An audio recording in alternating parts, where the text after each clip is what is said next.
वटा रोगहरूमा केन्द्रित भएर अबको अगाडिको चाहिँ अझ हामी छलफल बढाउँ। यो सरुवा रोग अनि त्यसपछि निमोनिया अहिले धेरै सुनिएको, अनि त्यसपछि टिबीसँग सम्बन्धित यो फोक्सो लाई चाहिँ बिगारेर चाहिँ हुने रोगहरू, यिनीहरूले फेरि फोक्सोलाई एट्याक गरिसकेपछि चाहिँ भनौँ न पछि एउटा क्रिटिकल अवस्था आउने भन्ने गरिन्छ। यो सरुवा रोगहरू फोक्सोमा पुग्यो भनेर त्यो किसिमको केही त्यस्तो सिम्बलहरू हुन्छ थाहा पाइने हुन्छ। जस्तो अहिले कोरोनाको उसमा पनि भनौँ न फोक्सोमा पुगिसकेपछि गाह्रो हुने किसिमको अवस्था हामीले सुन्नमा आयो नि त। त्यसैले यो सरुवा रोगहरू यो फोक्सोमा एट्याक गर्यो भन्ने जानकारी दिने त्यस्तो किसिमको केही सिम्बल हुन्छ हाम्रो शरीरमा? एकदमै सबै चिजको लक्षण हुन्छ। त्यस कारणले कुनै पनि लक्षण जस्तो छाती दुख्नु, खोकी लाग्नु अथवा मुखबाट कहिलेकाहीँ रगत आउनु या ज्वरो आउनु, यिनी सामान्य रोग चाहिँ टिबीकै पनि भयो। मुखबाट रगत आयो, छाती पनि दुखिरहेछ, लामो समयसम्म आफूलाई चाहिँ एकदमै स्वस्थ अनुभव। गुड मर्निङ, नमस्कार अनि स्वागत छ। कार्यक्रम हो प्रभात विमर्श। आज पनि नियमित दिन जस्तै तपाईहरूसँग विभिन्न विषयहरूमा छलफल विमर्श गर्नको लागि तपाईहरूको हरदमको साथी पदम म उपस्थित भइसकेको छु। मलाई आज प्रविधिबाट साथ दिँदै हुन्छ सुनिलजीले भने, त्यसै गरेर फेसबुक लाइभमा जोडेर आज भने मलाई साथ दिँदै हुन्छ छोटुजीले। पक्कै पनि हामी आज बिहानीको समयमा छौँ। आज हो 2078 जेठ 20 गते बिहीबारको दिन छौँ। यति कुराकानी गरिसकेपछि आज अङ्ग्रेजी मिति अनुसार चाहिँ 2021 जुन 3 तारिकमा आजको दिन हामी छौँ। आज ज्येष्ठ कृष्ण अष्टमी परेको छ। पक्कै पनि आजको दिनमा हामी तपाईँसँग 8:30 देखि 9:30 को बिचमा दिनेश एफएम 93.8 मेगाहर्जमा तपाईँको माझमा हुनेछौँ भने त्यसै गरेर दिनेश खबरको अफिसियल फेसबुक पेजबाट पनि हामी तपाईँहरूसँग कुराकानी गर्नेछौँ। आज यति कुराकानी तपाईँहरूसँग हामी कति समय कुराकानी गर्छौँ भन्ने बताइसकेपछि त हामी आजको दिनमा के गर्छौँ भन्ने विषय पनि तपाईँलाई मैले जानकारी गराउनु नै पर्छ। आजको दिनमा हामी कुराकानी गर्नेछौँ तपाईँहरूको आजको दिन विशेषको बारेमा भने त्यसै गरेर चाहिँ आज स्वास्थ्यको विषयमा चाहिँ हामी फोक्सोलाई चाहिँ कसरी चाहिँ स्वस्थ राख्न सकिन्छ, फोक्सोसँग सम्बन्धित रोगहरू के छन्, फोक्सोलाई चाहिँ के कुराले चाहिँ बढी समस्या गराउँछ, हामीलाई फोक्सोसँग सम्बन्धित समस्याहरूलाई चाहिँ केले उत्पन्न गराउँछ लगायतका यावत विषयहरूमा कुराकानी गर्नेछौँ। छाती रोग सम्बन्धी विभिन्न विषयमा कुराकानी गर्नेछौँ। आज यसको लागि मैले डाक्टर दीर्घसिंह बमजीलाई चाहिँ मैले समय मागेको छु। उहाँ स्वास्थ्य मन्त्रालयको पूर्व सचिव पनि हुनुहुन्छ र वरिष्ठ छाती रोग विशेषज्ञ हुनुहुन्छ। यति कुराकानी तपाईँले यो जानकारी गराए। यदि छातीसँग सम्बन्धित कुनै पनि तपाईँहरूको प्रश्न छ, जिज्ञासा छ भने पक्कै पनि तपाईँले आफ्नो जिज्ञासालाई कमेन्टमाहरूमा चाहिँ राख्न सक्नुहुन्छ। हामी तपाईँहरूको जिज्ञासालाई मेटाउने प्रयास गर्नेछौँ, उहाँहरूसँग तपाईँहरूको जिज्ञासालाई राख्नेछौँ। पक्कै पनि यति कुराकानी गरिसकेपछि तपाईँहरूसँग केही शुभेच्छा साट्छौँ। शुभेच्छा साटिसकेपछि हामी एउटा मिठो साङ्गीतिक कोसेली बजाउनेछौँ। आज सुनिलजीले मिठो गीत तयार पार्नु भएको थियो, आउँदा आउँदै ल यो बजाउनुपर्छ आज भन्ने किसिमको कुराकानी गर्दै हुनुहुन्थ्यो। पक्कै पनि यो बिहानीको समयमा त्यो साङ्गीतिकबाट चाहिँ तपाईँलाई पनि एक किसिमको रिफ्रेसमेन्ट मिल्नेछ भन्ने मैले विश्वास लिएको छु। तर त्योभन्दा पहिला केही शुभेच्छाहरूतिर लागौँ। आज मैले भनिसकेको थिएँ सुरुमा, हामी जुन 3मा छौँ, अर्थात् आज हामी जेठ महिनाको 20 गतेमा आज हामी छौँ भनेपछि पक्कै धेरैको जन्मदिन परेको हुनसक्छ। आजको दिनमा धेरै जस्तो तपाईँहरू जन्मदिन मनाइरहनु भएको होला। जसले आजको दिनमा चाहिँ जन्मदिन मनाइरहनु भएको छ, जन्मदिनको धेरै धेरै शुभकामना भन्न चाहन्छु। हामी सबैले चाहिँ एउटा जिन्दगीको अर्थ खोज्ने प्रयास सबै गरिरहेका छौँ। यसै प्रयासलाई अझ निरन्तरता दिनु होला र केही नयाँ सकारात्मक र ऊर्जाशील काम गर्ने चाहिँ प्रयास गर्नुहोला भन्ने म अनुरोध गर्दछु। र फेरि पनि जन्मदिनको धेरै धेरै शुभकामना भन्न चाहे जसले आजको दिन जन्मदिन मनाइरहनु भएको छ। त्यसै गरेर धेरै जस्तो अहिलेको यो बिहानीको समयमा यात्राको लागि निस्किँदै हुनुहुन्छ होला। तपाईँहरू जसले यात्रा तय गर्दै हुनुहुन्छ पक्कै पनि त्यो तपाईँको यात्रा सफल हुनेछ। तपाईँहरू जुन उद्देश्यका लागि अहिले निस्किँदै हुनुहुन्छ त्यो उद्देश्य परिपूर्ति होस् भन्ने कामना पनि व्यक्त गर्न चाहन्छु। अहिले धेरै जस्तो अफिसहरू त बन्द छ, तर नहुने अहिलेको परिस्थितिमा पनि उहाँहरूले अफिस नहुने धेरै जस्तो ठाउँहरू, धेरै जस्तो कामहरू छन् जो काम गर्नका लागि तपाईँहरू तत्पर भएर निस्किँदै हुनुहुन्छ होला केही प्लानिङ गरेर। पक्कै पनि तपाईँहरू सम्पूर्णप्रति हाम्रो शुभेच्छा रहन्छ नै, तपाईँहरूको त्यो काम सफल होस्। फेरि पनि शुभकामना। र यति कुराकानी गरिसकेपछि तपाईँहरू धेरै जस्तोले हामीलाई अहिले देश विदेशबाट हेरिरहनु भएको छ। धेरै जस्तोको अहिले परिस्थिति के कस्तो छ तपाईँको आफ्नो ठाउँतिर चाहिँ फरक फरक किसिमको स्थिति होला। जे जस्तो परिस्थिति जुनसुकै स्थितिमा भए पनि स्वस्थ मस्त व्यस्त रहनु होला भन्ने सबैलाई चाहिँ हामीले कामना गर्छौँ, यो अनुरोध गर्छौँ र सबैका लागि आजको दिन शुभ रहोस् भन्ने कामना पनि म व्यक्त गर्दछु। र यति कुराकानी गरिसकेपछि हामी आजको सम्बन्धित विषयप्रति केन्द्रित हुन चाहन्छौँ। सम्बन्धित विषयमा आज हामी दिन विशेषको विषयमा चाहिँ कुराकानी गर्छौँ, किनकि आज चाहिँ मैले हाम्रो आजका अतिथि दीर्घ सिंह बमजीसँग हल्का बढी नै कुराकानी गर्ने भनेर चाहिँ बिचको समयलाई चाहिँ केही समय मैले अगाडि सारेको छु हामी पछि गर्ने कामहरूलाई। जस्तो आजको दिन विशेषको घटना हामी एउटा साङ्गीतिक कोसेली पछि राख्छौँ, तर आज भने हामी सुरुवातमै राख्छौँ। आजको दिन विशेषको कुराकानी गर्दाखेरिमा हामी कुराकानी गर्नेछौँ 1965तिरको आजकै दिनमा घटेको घटना, अर्थात् जुन 3 का दिन के भएको थियो त विश्वभरिमै भन्ने किसिमको चाहिँ घटनामा तपाईँलाई केन्द्रित गर्न चाहन्छु। 2065 आजकै दिन चाहिँ जिमिनी 4 भन्ने चाहिँ first multi day space mission चाहिँ नासाले चाहिँ लन्च गरेको थियो। यसपछि चाहिँ यो स्पेसको लागि भनेर चाहिँ फरक किसिमको एउटा आयाम सुरु भएको भनेर पनि भन्ने गरिन्छ। यो चाहिँ 1965 जुन 3 का दिन अर्थात् आजकै दिन 1965 मा चाहिँ यो मिसन चाहिँ नासाले चाहिँ गरेको थियो। यति कुराकानी मैले इडी व्हाइट भने चाहिँ त्यसको चाहिँ एउटा क्र्यू मेम्बर अर्थात् टिम मेम्बर हुनुहुन्थ्यो, जसको चाहिँ पहिलो चाहिँ पर्फर्मेन्स थियो हाम्रो फर्स्ट अमेरिकन स्पेस वाकमा चाहिँ उनको पहिलो पर्फर्मेन्स थियो। इडी व्हाइट भन्ने व्यक्ति चाहिँ जो यही मिसनको चाहिँ एउटा मेम्बर हुनुहुन्थ्यो, उहाँले चाहिँ पहिले चाहिँ फर्स्ट चाहिँ अमेरिकन स्पेस वाक गर्नुभएको थियो। यो जानकारी पनि तपाईँलाई मैले गराएँ। पक्कै पनि यो जानकारी गराइसकेपछि तपाईँलाई कस्तो लाग्यो? पक्कै पनि एक किसिमको चाहिँ जानकारीमूलक भएको जस्तो ठान्नु भएको होला भन्ने मैले विश्वास लिएको छु। र यति कुराकानी गरिसकेपछि हामी ढिला नगरिकन एउटा साङ्गीतिक कोसेलीतिर जोडिन्छौँ। त्यसपछि आजको दिनमा हामी डाक्टर दीर्घ सिंह बमजीसँग कुराकानी गर्नेछौँ। छाती रोग विशेषज्ञ हुनुहुन्छ। आज खासमा फोक्सोसँग सम्बन्धित विषयमा चाहिँ केन्द्रित रहेर कुराकानी गर्नेछौँ। उहाँका अन्य विभिन्न विधाहरू छन्, उहाँ गीत लेख्नुहुन्छ, विभिन्न विषयहरूमा आफ्ना धारणाहरू उनका छन्। त्यसैले त्यो विषय पनि आजको दिनमा उहाँबाट सुन्नेछौँ। त्यसैले यदि तपाईँको पनि फोक्सोसँग सम्बन्धित कुनै पनि प्रश्नहरू छन्, छाती रोगसँग सम्बन्धित कुनै पनि प्रश्न छन् भने तपाईँ फेसबुक लाइभमा छौँ हामी, त्यहाँ कमेन्ट गर्न सक्नुहुन्छ र त्यही कमेन्टमा उहाँसँग तपाईँको जिज्ञासाको रूपमा राख्नेछु। अहिलेलाई भने हामी ढिला नगरिकन जोडिन्न विषयहरूमा केन्द्रित रहेर चाहिँ विमर्श गरिरहेका छौँ। आजको दिनमा हामी कुराकानी गर्नेछौँ। मैले सुरुमा पनि तपाईँलाई जानकारी गराइसकेको थिएँ डाक्टर दीर्घ सिंह बमजीसँग। उहाँ स्वास्थ्य मन्त्रालयको पूर्व सचिव पनि हुनुहुन्छ र साथै वरिष्ठ छाती रोग विशेषज्ञ हुनुहुन्छ। उहाँको विषयहरू धेरै छ, उहाँले धेरै चाहिँ गीतहरू पनि लेख्नु भएको रहेछ। मैले हिजो मात्रै थाहा पाएको थिएँ र आज उहाँसँग चाहिँ एउटा इन्ट्रेस्टिङ कुराकानी गर्ने चाहिँ यो जमर्को मिलेको छ। उहाँ हामीसँग जोडिसक्नु भएको छ। पक्कै पनि आजको दिनमा उहाँसँगको कुराकानी तपाईँहरूलाई सुनाउनेछौँ। उहाँको व्यक्तिगत कुराकानी पनि गर्नेछौँ। उहाँ सुदूरपश्चिमबाटै हुनुहुन्छ र एउटा स्वास्थ्य क्षेत्रमा चाहिँ काम गरिरहनु भएको उहाँको अनुभव लगायतका विषयहरूमा कुराकानी गर्नेछौँ भने यो छाती रोगसँग सम्बन्धित विभिन्न जिज्ञासाहरू आजको दिनमा म मेट्ने प्रयास गर्नेछु। यदि तपाईँको पनि कुनै पनि त्यस्तो किसिमको जिज्ञासा छ भने फेसबुक लाइभबाट छौँ हामी। तपाईँहरू जसले चाहिँ हामीलाई हेर्दै हुनुहुन्छ, सुन्दै हुनुहुन्छ, पक्कै पनि तपाईँहरूले फेसबुक लाइभमा पनि आफ्नो कमेन्टहरू चाहिँ तपाईँले राख्न सक्नुहुन्छ। मैले त्यो अनुरोध तपाईँहरूलाई गरेँ र अहिलेको समयमा हामी ढिला नगरिकन आजको कार्यक्रमतिर जोडिन्छौँ। आजका हाम्रा अतिथि डाक्टर दीर्घ सिंह बमजीलाई आजको कार्यक्रममा स्वागत गर्छौँ। डाक्टर साहब, स्वागत छ कार्यक्रममा। नमस्कार।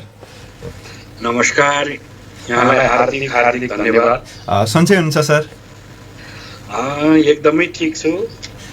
कता काठमाडौँतिरै हुनुहुन्छ क्या? म काठमाडौँमै छु अहिले। काठमाडौँ हुनुहुन्छ, ठिक छ। डाक्टर साहब, अरू हाम्रो तपाईँको व्यक्तिगत परिचयको कुराकानी हिजो मात्रै मैले पनि बुझ्न पाएँ। गीतहरू लेख्नु हुँदो रहेछ, अनि त्यसपछि चाहिँ अब यो छाती रोग सम्बन्धित अब तपाईँको विशिष्टता छँदै नै छ।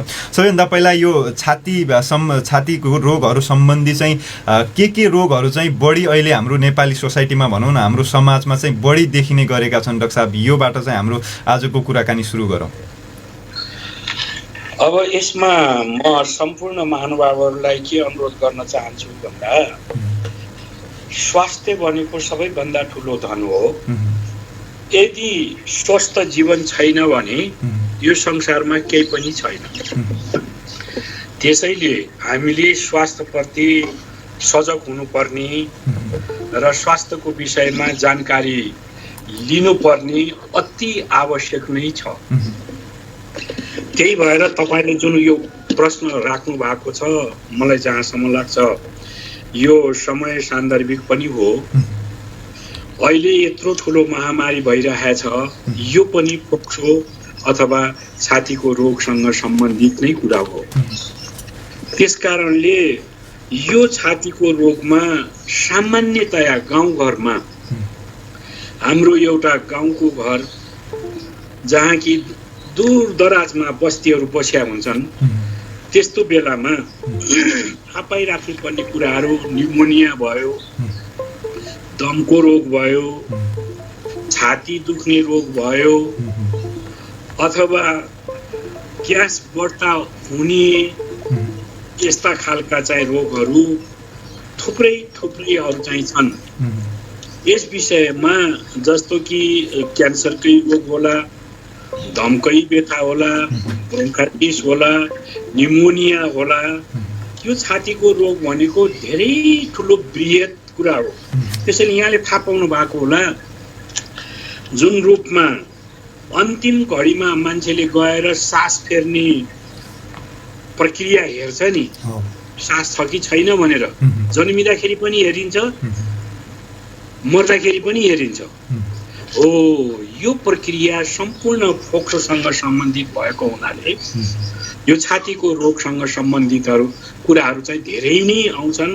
मैले अघि बताएका मुख्य रोगहरू चाहिँ निमोनिया, टिबी, क्यान्सर, ब्रोन्काइटिस, दम अथवा ब्रोन्कियल आजमा, सर्काइडोसिस अथवा थुप्रै चाहिँ रोगहरू चाहिँ हुन्छन्। त्यही त यो फेरि फोक्सो भएको अहिले कोरोनाको भाइरसको उसमा पनि अधिकांश मृत्यु हुनेको चाहिँ यो फोक्सोमै आक्रमण भइसकेपछि मृत्यु भएको भनेर पनि हामीले पढ्यौँ, अर्थात् साइन्सले यही तरिकाले प्रुभ गर्यो भनौँ न यो कुरालाई। त्यसैले डाक्टर साहब, यो फोक्सो अब जस्तो छातीको त अब छातीभित्र त धेरै अरू अङ्गहरू पनि छन्, अब हामी फोक्सोमै बढी केन्द्रित भएर चाहिँ आजको छलफललाई अगाडि बढाउँछौँ। अनि यो फोक्सोसँग सम्बन्धित जस्तो यो फोक्सो बिग्रिने भन्छन् नि, यो चाहिँ खास के हो डाक्टर साहब, यो फोक्सो बिग्रिनु भने चाहिँ? फोक्सो बिग्रिने भनेको कुनै पनि, चाहे त्यो इन्फेक्सियस होस् अथवा सरुवा रोग होस् या नन इन्फेक्सियस चिजले फोक्सोलाई ड्यामेज गर्नु, फोक्सोलाई बिगार्नु। फोक्सो बिग्रिने भनेको कुनै पनि रोगको आक्रमण हुनु या कुनै पनि इन्जरी हुनु, यसबाट जुन चाहिँ क्षति पुग्छ त्यो फोक्सो बिग्रेको हुन्छ। चाहे त्यो टिबीबाट भएको होस्, चाहे त्यो क्यान्सरबाट भएको होस्, चाहे निमोनियाबाट भएको होस्, या अहिलेको जल्दो बल्दो महामारी विश्वभरिमा नै जुन चाहिँ रोग छ, कोरोना भन्ने रोग छ, हो त्यसबाट भएको होस्। अधिकांश मान्छे मात्रै होइन, यो कोरोना रोग भन्ने नै हजुरले परीक्षण गर्दाखेरि सामान्यतया चाहिँ हामीले जुन मेटेरियल कोरोनाको लागि जाँच गर्नको लागि लिन्छौँ, त्यो नाकबाट, मुखबाट अथवा स्वाब लिएर चाहिँ हामीले गर्छौँ। यो सिधै फोक्सोसँग सम्बन्धित रोग चाहिँ हो। हजुर डाक्टर साहब, एकदम यो राम्रो तरिकाले व्याख्या गरिदिनु भयो। अनि अब यो दुई तीनवटा रोगहरूमा केन्द्रित भएर अबको अगाडिको चाहिँ अझ हामी छलफल बढाउँ। यो सरुवा रोग, अनि त्यसपछि निमोनिया अहिले धेरै सुनिएको, अनि त्यसपछि टिबीसँग सम्बन्धित यो फोक्सोलाई चाहिँ बिगारेर चाहिँ हुने रोगहरू, यिनीहरूले फेरि फोक्सोलाई एट्याक गरिसकेपछि चाहिँ भनौँ न पछि एउटा क्रिटिकल अवस्था आउने भन्ने गरिन्छ। यो सरुवा रोगहरू फोक्सोमा पुग्यो भनेर त्यो किसिमको केही त्यस्तो सिम्बलहरू हुन्छ थाहा पाइने हुन्छ? जस्तो अहिले कोरोनाको उसमा पनि भनौँ न फोक्सोमा पुगिसकेपछि गाह्रो हुने किसिमको अवस्था हामीले सुन्नमा आयो नि त। त्यसैले यो सरुवा रोगहरू यो फोक्सोमा एट्याक गर्यो भन्ने जानकारी दिने त्यस्तो किसिमको केही सिम्बल हुन्छ हाम्रो शरीरमा? एकदमै सबै चिजको लक्षण हुन्छ। त्यस कारणले कुनै पनि लक्षण जस्तो छाती दुख्नु, खोकी लाग्नु अथवा मुखबाट कहिलेकाहीँ रगत आउनु या ज्वरो आउनु यिनी सामान्य रोग चाहिँ टिबीकै पनि भयो। मुखबाट रगत आयो, छाती पनि दुखिरहेछ, लामो समयसम्म आफूलाई चाहिँ एकदमै स्वस्थ अनुभव नगर्नु अनि यसमा चाहिँ जहिले पनि छाती दुखिरहेको अनुभव गर्नु, खोकी लागिराख्नु, सुक्खा खोकी, अब यो क्यान्सरतिर पनि गयो। अहिलेको जुन कोरोना छ हरेक दिन हजुरले टेलिभिजनमा, रेडियोबाट, मोबाइलबाट जे जति लक्षणहरू बताइरहेछन्, छाती दुख्ने होला, हाच्छिउँ गर्ने होला, रुगा खोकी लागेको अनुभव होला, अब अहिले आएर बिस्तारै बिस्तारै दिशा पनि बढी हुने, पेट पनि दुख्ने, जिउ एकदमै गल्ने, निकै नै कमजोर चाहिँ अनुभव गर्ने, ज्वरो पनि बढी आउने, यिनी सबै लक्षणले के भन्छ भन्दाखेरि पहिलो चाहिँ ध्यान अहिले महामारी सबैतिर फैलिएको हुनाले कोरोना हुन सक्छ भयो। अब निमोनियाको लागि पनि फेर्न नै गाह्रो हुन्छ, ज्वरो पनि आउँछ, छाती दुखै गर्छ, यिनीहरू चाहिँ पनि भए। त्यस कारणले अब जस्तो दमकै रोग होला, श्वास चाहिँ बढ्नु, खोकी लागेपछि चाहिँ रोक्दै नरोकिनु, कहिलेकाहीँ चाहिँ त्यसमा चाहिँ इन्फेक्सियस रोग भइसकेपछि बाक्लो खकार आउनु, यिनी हरेक चिजको लक्षण हुन्छ। त्यो लक्षणको आधारमा अनुमान गरियो अनि त्यसको आधारमा निदान गरियो, डायग्नोसिस, अनि त्यो गरिसकेपछि त्यसैको आधारमा उपचार सुरु हुन्छ।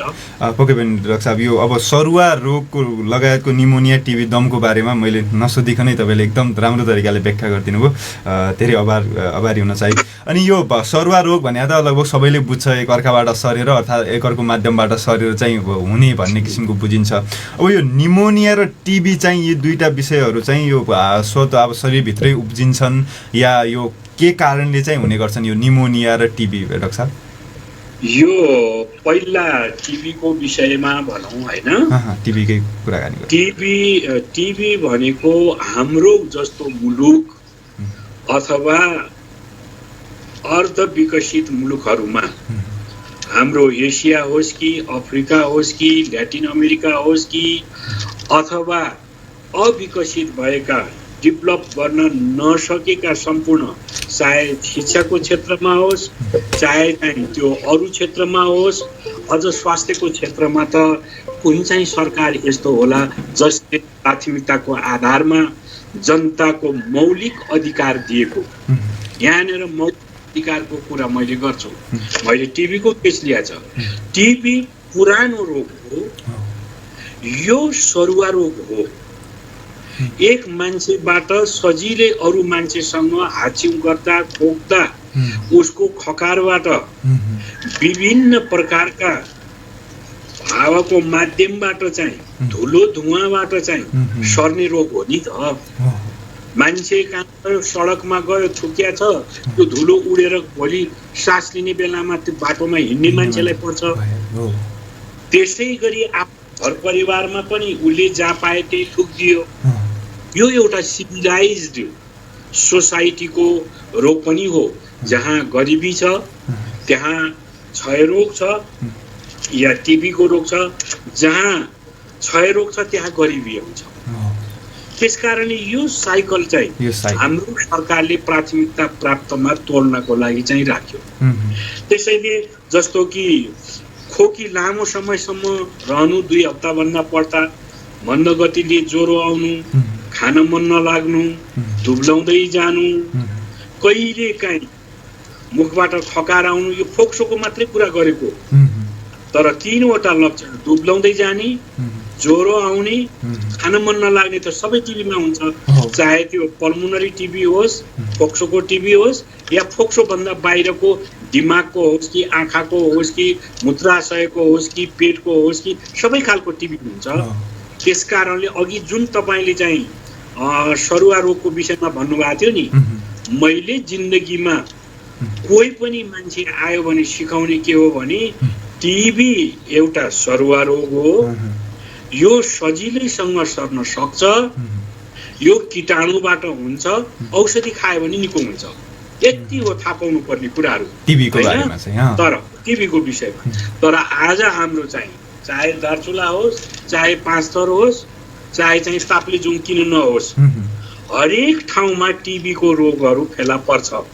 पहिलोको तुलनामा कम भए तापनि अझै छ। यसबाट हुन सक्ने एमडिआर टिबी र एसडिआर टिबीका जुन रोगीहरू पछिल्लो समयमा बढ्दै गएको छ, कोरोनाको बेलामा औषधि कसले पायो कसले पाएन त्यो आफ्नै ठाउँमा होला, यसको चाहिँ रिजल्ट चाहिँ आउन बाँकी नै छ। विभिन्न किसिमका आन्दोलन भएको बेलामा गरिब जनताहरूले काम गर्न पाएको हुँदैन, त्यो आफ्नै ठाउँमा चाहिँ होला, यसको फेरि मूल्याङ्कन हुन्छ नै। त्यस कारणले यो सबै चिजहरू, यी जति पनि रिस्क फ्याक्टर छन्, यो सबैले काम गर्छ। अब अहिले चाहिँ हाम्रो टिबी एउटा सामाजिक रोग हो र यो सामाजिक रोग भएको हुनाले नै यसका अवधारणाहरू पनि फरक छन्।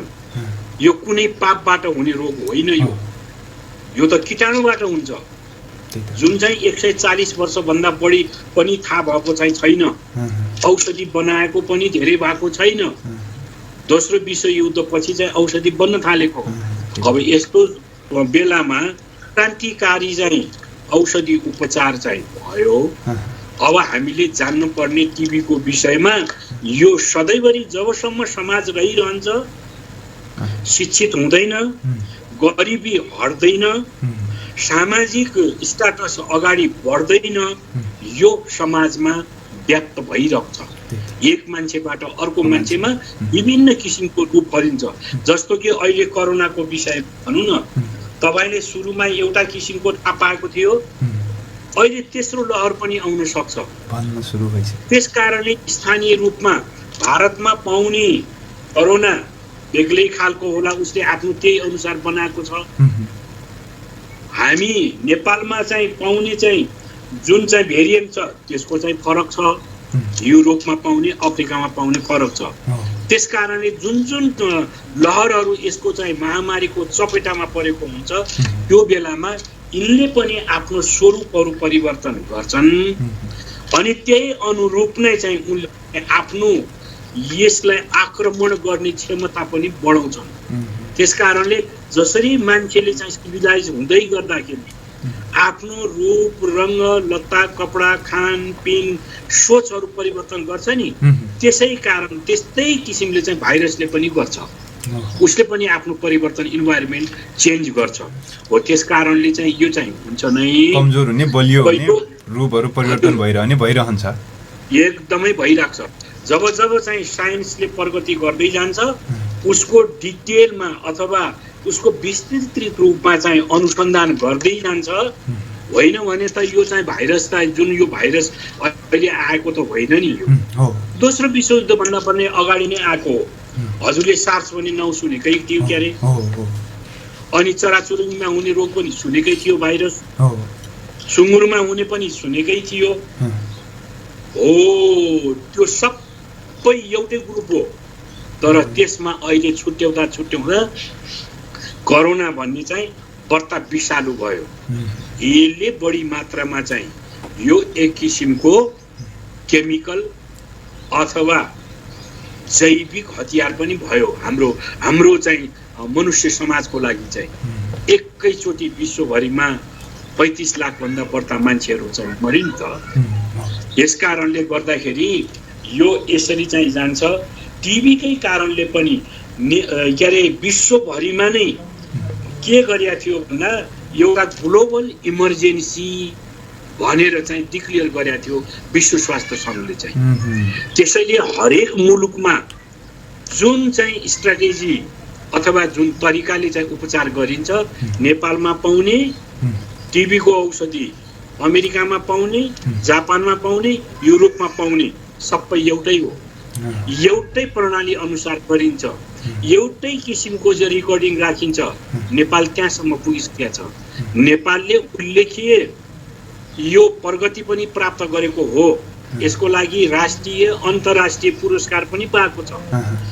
विषम परिस्थितिमा द्वन्द्वकालमा फसेको बेलामा आर्थिक अवस्था जिर्जर भएको बेलामा मनुष्यलाई चाहिँ एक ठाउँबाट अर्को ठाउँमा चाहिँ सार्छ, एक मान्छेबाट अर्को मान्छेमा सार्छ भन्ने बेलामा पनि त्यस्तो बेलामा पनि नेपालले चाहिँ काम गरेर एउटा सफलताको चाहिँ देश भनेर चाहिँ यसले चाहिँ परिचय गराएको थियो। अब रह्यो निमोनिया। डाक्टर साहब यो निमोनियाको विषयमा हामी अहिले एकछिनमा कुराकानी गर्छौँ। अहिले फेरि हाम्रो टाइम चेकको समय भएको छ। निमोनियामा यो अहिले 1 मिनटमा कुरा गरौँला है डाक्टर साहब।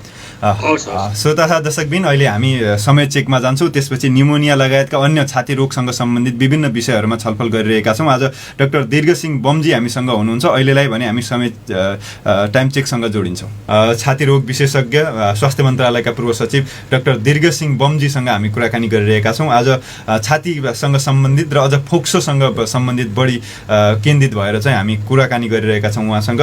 डाक्टर साहब, अहिले हामी सरुवा रोग अनि टिबीको विषयमा त हामीले कुराकानी गरिसक्यौँ। अब निमोनियाको विषयमा पनि अब यो के हो, यो कसरी उब्जिन्छ, कसरी हुन्छ भन्नेतिर लागौँ। डाक्टर साहब, यो निमोनिया हो चाहिँ के?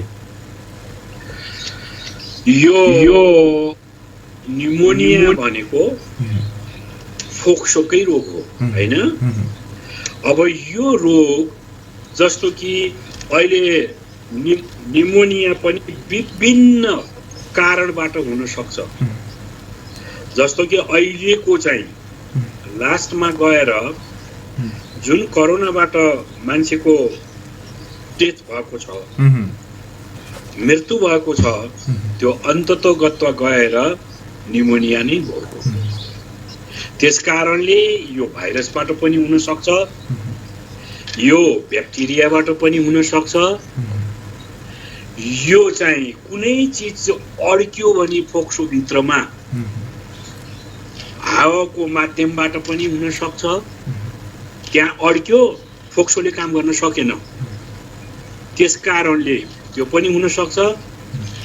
अथवा चाहिँ कुनै पनि दीर्घकालीन रोग भइराख्यो त्यहाँभित्र चाहिँ, जस्तो टिबी नै होला या क्यान्सर भइराखेको होला मान्छेलाई, या सार्कोइडोसिस भइराखेको होला, त्यो लामो समयसम्म त्यो रोग त्यहाँ भइराखेको छ भने क्रोनिक डिजिजले पनि यो रोग ल्याउन सक्छ लामो समयसम्म। यहाँसम्म कि दार्चुलाको अस्पतालमा लामो समयसम्म एउटै बेडमा त्यही अस्पतालमा लामो समयसम्म त्यहाँ बस्यो भने त्यहीको वातावरणलेबाट पनि हस्पिटल निमोनिया पनि हुन सक्छ।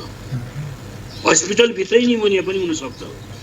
किन? फोक्सोले चाहिँ शुद्ध हावा पनि पाउनु पर्यो, एरिएसन राम्रो हुनु पर्यो।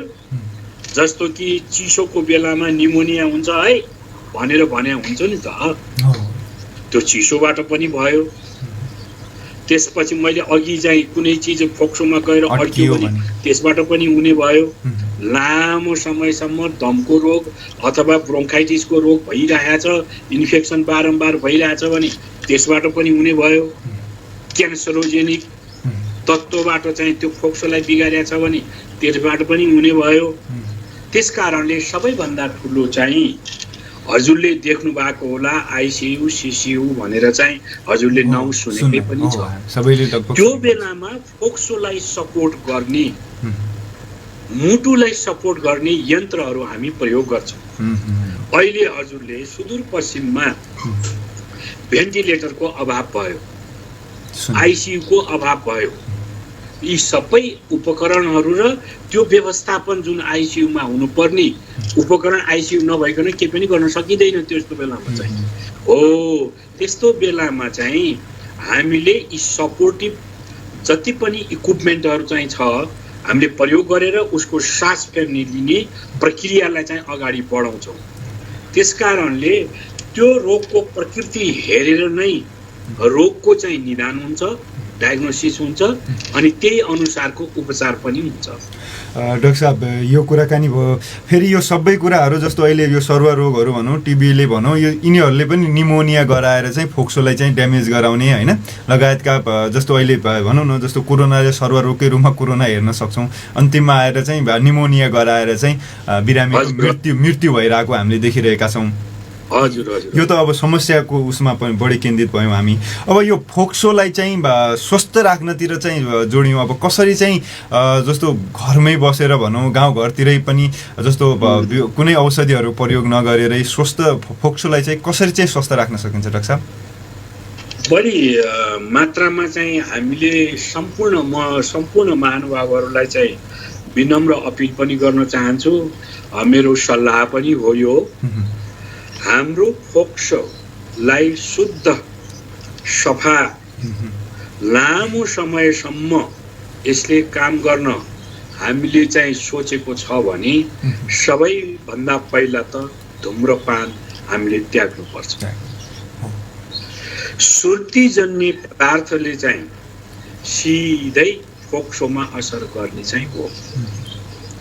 यसै गरी चाहिँ हाम्रा पहाडी भेगहरूमा जहाँ दाउराको प्रचलन हुन्छ खाना बनाउनेदेखि लिएर सबै चिजमा चाहिँ त्यसको प्रयोग वैज्ञानिक विधिबाट सबै ठाउँमा ग्यासको चुलो नपुग्ला, सबै ठाउँमा चाहिँ शहरीकरण भएको जस्तो वातावरण नहोला, तर त्यसलाई चाहिँ कम गर्ने आधुनिक चुलोको बनावटबाट चाहिँ त्यो जुन धुलो आउँछ के अरे धुवाँ आउँछ नि त्यसबाट चाहिँ बच्ने चाहिँ हुन सक्छ।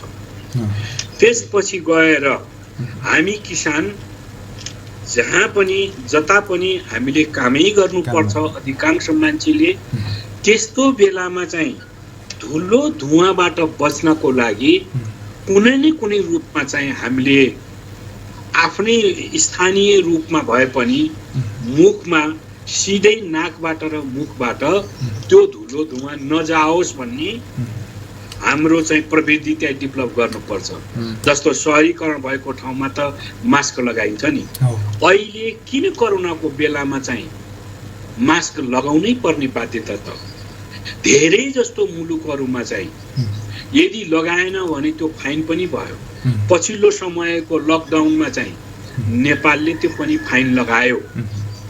के कारणले लगायो त?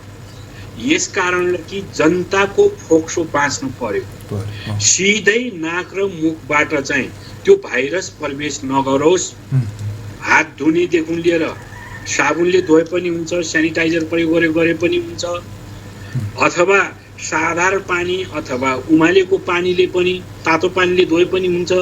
यो सबै कारणले गर्दाखेरि चाहिँ सरसफाइ चाहिँ ध्यान दिने, त्यो फोक्सो बचाउनको लागि सकेसम्म चाहिँ जस्तो कि पहाडी भेगमा एउटा घर एउटा डाँडामा हुन्छ, अर्को घर अर्को डाँडामा हुन्छ, त्यस्तो बेलामा जुन व्यक्तिलाई लागेको छ केही रोगहरू उ त सहरतिर आउँछ नि, तर त्यहाँको पपुलेसन जनसङ्ख्या त्यति प्रभावित भएको हुँदैन, किन त्यहाँको हावापानी जुन चाहिँ वातावरण हुन्छ, हाम्रो चाहिँ परिवेश हुन्छ हो, त्यो अनुसारको हावापानी प्रकृतिले चाहिँ हामीलाई दिनुपर्छ।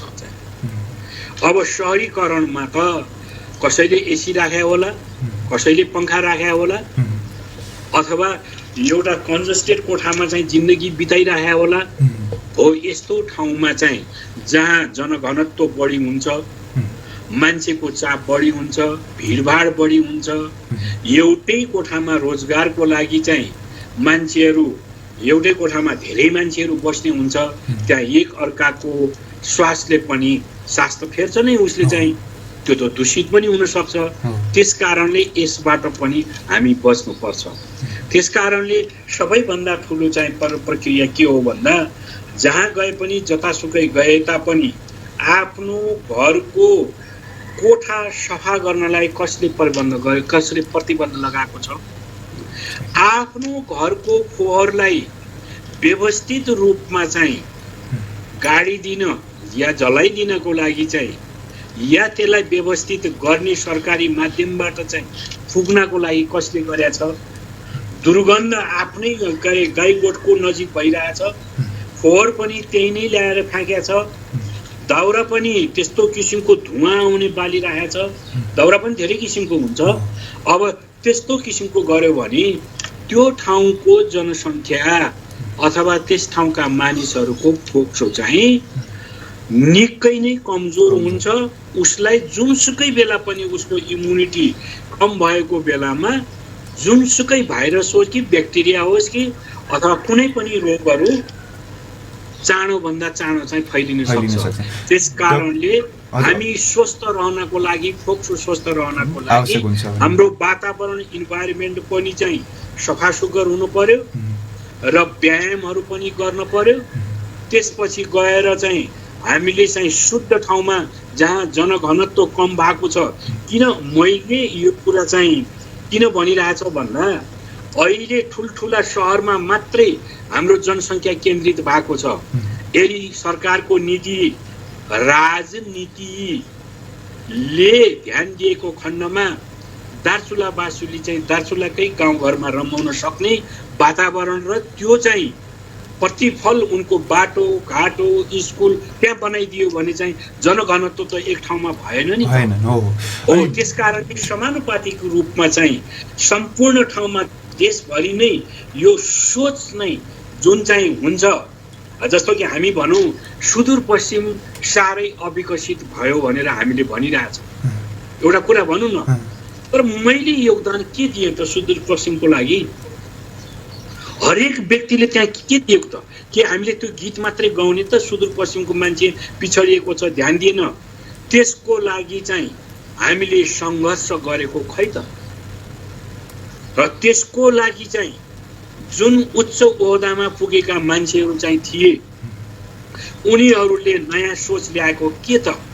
जस्तो कि महाकालीकै पानी गरौँ, सेतीकै पानीको कुरा गरौँ, अथवा त्यहाँका सल्लाहको कुरा गरौँ, सालको कुरा गरौँ, अथवा त्यहाँका जडीबुटीको कुरा गरौँ। अब यिनी सबै वातावरणसँग सम्बन्धित कुरा चाहिँ छन् नि। जनता जहाँको त्यहीँ बसिराख्ने अनि चाहिँ हाम्रो बाध्यता चाहिँ विदेशमा गएर छिमेकी मुलुकमा चौकीदारदेखि लिएर रोग ल्याएर के अरे महाकालीमा हाम फाल्न पर्ने आफ्नो देशमा चाहिँ आउनको लागि। यस्तो परिस्थितिमा जुन चाहिँ हामीले परिकल्पना फोक्सो चाहिँ एउटा व्यक्ति विशेषले गर्नुपर्ने काम पनि छ, सरकारको उत्तरदायित्व पनि छ, समाजको उत्तरदायित्व पनि छ। विभिन्न किसिमका सङ्घ संस्था जसले चाहिँ यो समाजको विकासको लागि अगाडि काम गरिरहेका छन् उनीहरूको पनि चाहिँ एउटा सोच छ। त्यो सबै मिलेर काम गरेको खण्डमा यो 9वटा जिल्ला त स्वर्गै बन्थ्यो होला। हो डाक्टर साहब, अनि यो विषयमा अहिले एकैछिनपछि कुराकानी गरौँला। अनि यो हामी अहिले तपाईँले यो कारणहरू के कारणले भइरहेछ र केबाट बस्ने, त्यसले चाहिँ कसरी फोक्सोलाई बचाउन सकिन्छ भन्ने कुराकानी त राखिदिनु भयो, एकदम आभार प्रकट गरे। यो खानपिनमा चाहिँ जस्तो फोक्सो स्वस्थ राख्नका लागि के कुरामा चाहिँ बढी ध्यान दिने डाक्टर साहब? त्यसपछि हामी तपाईँको यो व्यक्तिगत कुराकानी, तपाईँको अब अन्य कुराकानीसँग त्यसपछि जोड्यौँ डाक्टर साहब। यो छाती सफा गर्नको लागि मैले सबैभन्दा के भनेको छु भने सबभन्दा ठुलो आफ्नो जुन परिस्थितिमा छ त्यहाँको वातावरण कोठाभित्र लिएर बाहिरको आँगनसम्मको सफा हुनु पर्यो, शुद्ध हावा चाहिँ आउनु पर्यो। त्यो चिजहरू ग्रिनरी अथवा हरियोपनले जहाँ चाहिँ कार्बन डाइअक्साइड अथवा अक्सिजनको एक्सचेन्ज हुन सक्छ त्यस्तो किसिमको वातावरण हामी आफैले पनि बिरुवा रोप्न सक्छौँ, आफ्नो घर आँगन सफा गर्न सक्छौँ। जति सक्यो चाहिँ हामीले चाहिँ फोहोरबाट चाहिँ टाढा बस्नु चाहिँ पर्यो। शुद्ध श्रोता दर्शकवृन्द, सामान्य एउटा नागरिकले चाहिँ गर्नु पर्यो। यो होइन कि हामी भेन्टिलेटर गएर अथवा चाहिँ अक्सिजन दिएर मात्रै हुने कुरा छैन। त्यो एउटा परिस्थिति आउँछ, त्यो पनि गर्ने चाहिँ कुराहरू चाहिँ। त्यसकारणले यतापट्टि चाहिँ हामीले चाहिँ ध्यान दियौँ, जागरुक गरायौँ भने वातावरणपट्टि कसरी चाहिँ हामीले चाहिँ स्वस्थ हावा पाउन सक्छौँ भने मैले अघि नै वृहत रूपमा त्यो चाहिँ हेर्दाखेरि चाहिँ तपाईँलाई त्यो धेरै ठुलो लाग्यो। एउटा व्यक्तिले के गर्छ, जबसम्म यो हुँदैन हाम्रो चाहिँ समाजमा टिभी पनि त्यहीँ बसिरहेको छ, फोक्सोको रोग अन्य रोगहरू पनि त्यहीँ बसिरहेको छन्, मान्छेले सासै फेर्न नपाइकन जान सक्छ। हो डाक्टर साहब, यो कुराकानी पनि भयो। अब मैले श्रोता दर्शकहरूलाई पनि भनेको थिएँ केही तपाईँहरूको जिज्ञासा छ यो छाती रोगसँग सम्बन्धित भनेपछि आज डाक्टर साहबलाई म राख्ने छु भनेर चाहिँ भनेको थिएँ। फेसबुक लाइभमा हेरिरहेको छु, त्यस्तो कसैको पनि त्यस्तो जिज्ञासा चाहिँ छैन। फोन कल आयो भने म तपाईँसँग जोड्ने नै छु अब यो छाती रोगसँग सम्बन्धित नै। अनि तपाईँको अन्य अब अन्य जस्तो अब गीतहरू लेख्नु हुँदो रहेछ, त्यसपछि चाहिँ अन्य पेसाहरू पनि भनौँ न एक किसिमले अब बाहिरी अरू क्षेत्रतिर पनि तपाईँको चासो रहेछ। अरू डाक्टर साहबको अरू के क्षेत्रसँग चाहिँ बढी चासो छ, बढी चाहिँ केमा चाहिँ बढी तपाईँलाई भनौँ न एक किसिमको मजा लाग्छ भनौँ न, केमा चाहिँ बढी व्यस्त हुनुहुन्छ? मेरो सबैभन्दा ठुलो मनपर्ने क्षेत्र भनेको साहित्य हो। त्यसमध्येमा गीत लेखन पनि हो, कलाकारिता पनि हो। त्यसैले मैले 18वटा सिनेमामा डाक्टरको भूमिका निर्वाह गरेको छु। 18वटा। यहाँले चाहिँ सुन्नु भएको होला ठुल्दाई अथवा अरू पनि सिनेमाहरू छन्, जस्तो शिवश्रेष्ठ भयो, यिनीहरू भए। यिनीहरूको यादव खरेलले बनाउनु भएको सिनेमाहरू, यिनीहरूमा पनि मैले डाक्टरको भूमिका खेलेको छु। त्यसमध्येमा करिब 300 भन्दा बढी अहिले गीतहरू रेकर्ड भइसकेका पनि छन्। 300 भन्दा बढी। यसमा नेपालका लब्ध प्रतिष्ठित वरिष्ठ गायकहरूले जस्तो कि भनौँ नारायण गोपाल बिरही माया अधुरो रह्यो भन्ने गीत चाहिँ मैले लेखेकै हो, चोट सिनेमामा छ। यसै गरी विदेशका कुमार सानु, कविता कृष्णमूर्तिले पनि गीत गाउनु भएको छ, माया त माया उहाँहरूले पनि गाउनु भएको छ। त्यसपछि गएर लोकगीत, भजन, बालगीत, देशभक्ति गीतहरू अनि यो सबै भजनहरू कम्तीमा पनि कुनै न कुनै रूपमा चाहिँ त्यो चिज गाएको र यो क्षयरोगको अभियन्ता पनि भएको। म यो देशबाट चाहिँ क्षयरोग उन्मूलन हुनुपर्छ भन्ने अभियानमा लागेको हुनाले पखालिएको सिँदुर, रात, रगतिलो साँझ यिनी सबै नाटकहरू सबै रेडियो नेपालबाट पहिला चाहिँ आइसकेका पनि छन् र जति पनि मैले वैशको रहर अथवा अरू चाहिँ सिनेमाहरू टेलिसिरियल पनि मैले लेखेको हो। तर त्यो सबैमा फोकस के छ भने जताबाट पनि गीतबाट भए पनि क्षयरोगको विषयमा मैले लेखेँ अथवा नाटकबाट भए पनि क्षयरोगलाई देखाएँ, तर लास्टमा थाहा हुन्छ त्यो त एक ठाउँबाट मात्रै चाहिँ मैले आक्रमण गरिनँ। टिभीको कीटाणुलाई चाहिँ मार्नको लागि, समाजलाई उत्प्रेरित गर्नको लागि, समाजको सहभागिता देखाउनको लागि मैले धेरै माध्यमहरू चाहिँ सडक नाटकदेखि लिएर सबै चिजबाट चाहिँ त्यो चिजहरू बाटो रोजेको थिएँ। सफल पनि भइयो, त्यो त जनताले बुझेका छन्, विश्व छ। अब त्यो कुरा चाहिँ भइहाल्यो। त्यसैले चाहिँ साहित्य लेखनमा अब मैले चाहिँ धेरै विधाहरू त लेख्न सकेका छैन। यो एउटा मेरो किताब छ, स्वास्थ्यका नक्षत्र भन्ने किताब निकाल्नु भएको छ पत्रकारज्यूहरूले अथवा समाजसेवीहरूले। हाम्रा चाहिँ सुदूरपश्चिमका चाहिँ महानुभावहरू अथवा यो देशभरिका अथवा विदेशका चाहिँ जसले मलाई चिन्नु भएको थियो उनीहरूको अभिव्यक्ति त्यसमा समावेश गरिएको चाहिँ छ, त्यो चिज निस्केको छ। त्यसकारणले साहित्य क्षेत्र मनपर्छ। दुईटा लाइनमा पनि आफ्नो गहभरिका कुराहरू चाहिँ भन्न सकिन्छ। म कहिल्यै बिर्सिन सक्छु महाकालीको कलकल आवाज, म कहिल्यै बिर्सिन सक्छु सेतीको मुहान कहाँबाट आयो भनेर, म कहिल्यै बिर्सिन सक्छु मेरै गाउँघरमा भरेका छहराहरू, खोलाहरू, त्यो वन जङ्गलमा गएको, हिँडेको, डुलेको, गाई चराएको अथवा ती बस्तीहरूमा बसेको, त्यो त बिर्सिँदैन नि। आखिर त्यो गीत भनेको पनि त्यही कुरा हो, कथा भने पनि त्यही हो, उपन्यास भने पनि त्यहीबाट उब्जाउनु हुने हो नि त। त्यसैले म डोटीमा जन्मेको र डोटी जिल्लाको माटोले चाहिँ मलाई चाहिँ जहाँ कि एउटा जमरसल्ली भन्ने गाउँ छ बोक्टानमा, बोक्टान अनि त्यो माटोले नै मलाई अभिप्रेत गर्छ जहिले पनि कुनै न कुनै चिजमा कलम चलाउनको लागि।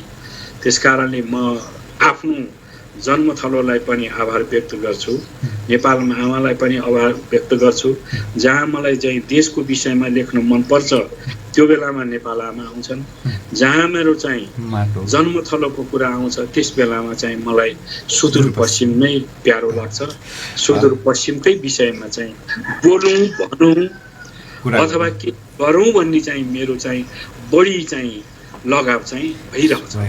हजुर डाक्टर साहब, यो भनौँ न अनपेक्षित भनौँ, अब मलाई चाहिँ अब भनौँ न उमेरले पनि त्यति जानकारी दिएन धेरै कुराहरू।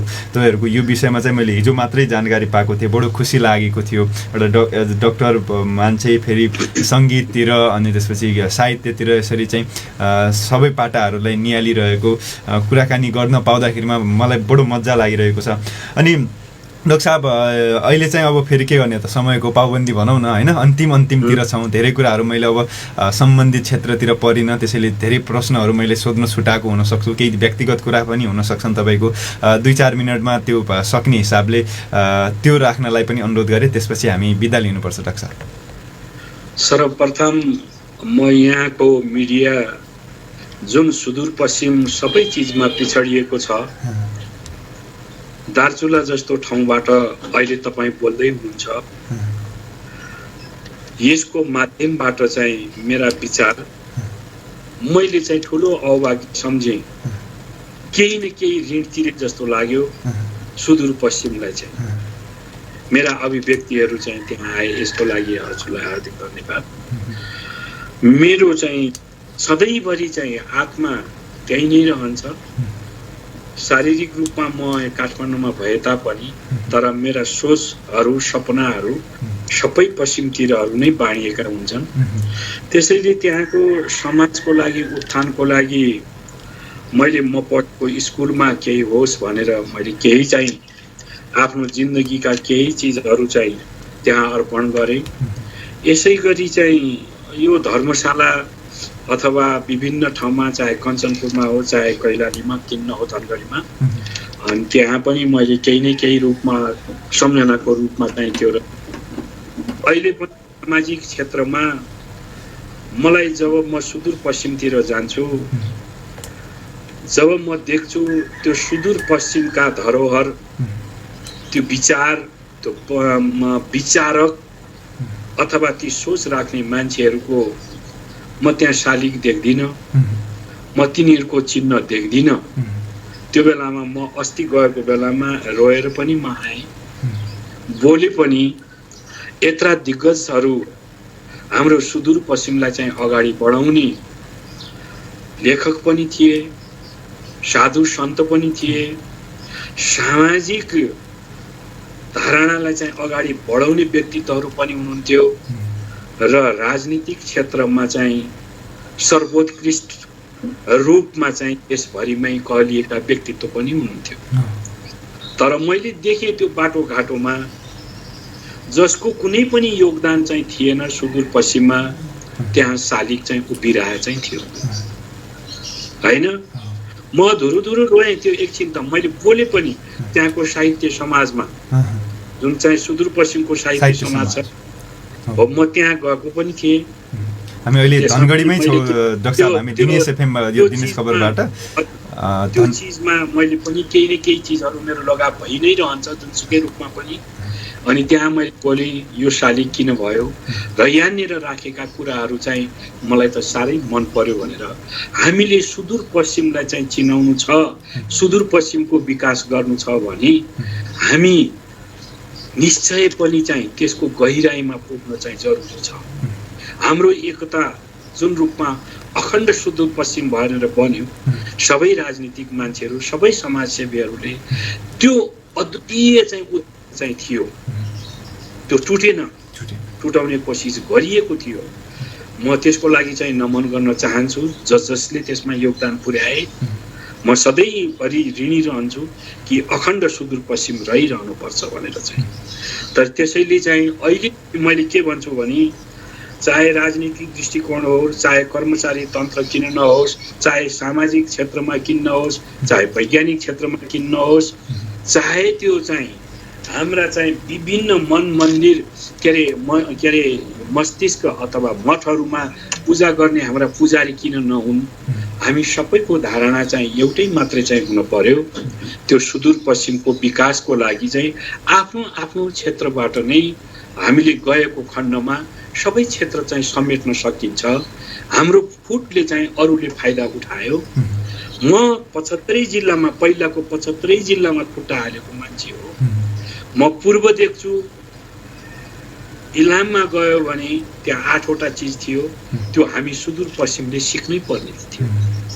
एउटा खुर्सानी बिक्री गरेर पनि करोडौं रुपियाँ कमाएको छ, एउटा के अरे तरकारी बिक्री गरेर पनि गराएको छ, तर त्यहाँको मान्छेहरू चाहिँ शिक्षित पनि त्यो कुरा हामीले सिक्नै पर्ने हो।